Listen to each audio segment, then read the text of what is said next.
Hey, it's Todd, and here are 5 common mistakes people make when first shooting video. Now, everyone makes mistakes, but these are the most common mistakes that I see people make when they are just starting out. So try to avoid these, and you will be ahead of the game. First off, headroom. Headroom is the space between your subject and the top of the frame. I usually see too much or too little. Too much space distracts from your subject. Too little can feel odd as you're cutting off their forehead. You generally want to have just a bit of space over top of the head of your subject. Next, white balance. White balance is a setting in your camera you adjust to keep your whites white. In videos that are slightly orange or slightly blue are a common mistake caused by an improper white balance. Understand that different light sources have different colors. Sunlight or daylight is more blue, whereas your average tungsten light bulb is more orange. And fluorescent light bulbs, well, they give off a green hue. So knowing the light you have and setting your white balance accordingly, you can make sure your whites are white, and as a result, the rest of your colors will be accurate as well. Next, frame rate. Frame rate is the number of image frames you take every second. If your footage looks too video-like or not like a movie, this could be caused by your frame rate.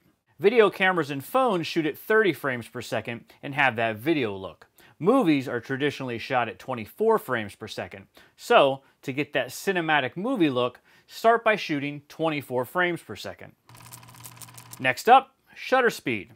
Shutter speed controls the amount of motion blur in your video, and an inaccurate shutter speed can cause jittery or video-like effects in your footage.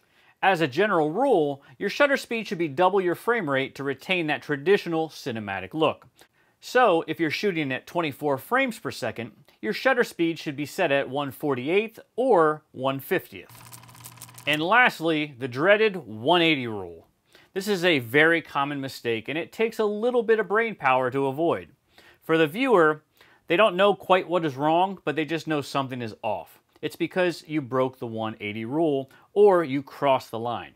The 180 rule basically says that your camera should stay on one side of your subject's eye line and not rotate around that line more than 180 degrees.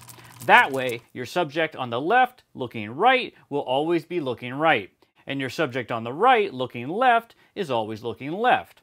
This helps the audience to follow the action better. If you break the 180, most commonly your subjects will appear to not be looking at one another. This one is a tough one to master, and it gets more complicated when you add more subjects. But if you just remember to keep the camera on one side of your subject's eye line, you should be able to avoid breaking the 180. So there you have it, 5 common video mistakes that most people make. Now look, I understand that rules are made to be broken, but you should understand and master those rules before you bend them and make some mistakes on purpose. And with that, if you're interested in learning everything that goes into shooting great video and you want to go further faster, check out the Fronos Photo Guide to Shooting Video. I teamed up with Polin from Fronos Photo to create a 6-hour comprehensive guide to shooting video. And you can get the Fronos Photo Guide to Shooting Video at a steep discount just by clicking the link below. Once you pick up the guide, Jared and I will take you through a fast-track system that will hone your video skills so you can shoot professional, quality video quickly with any camera. And I hope to see you inside the guide.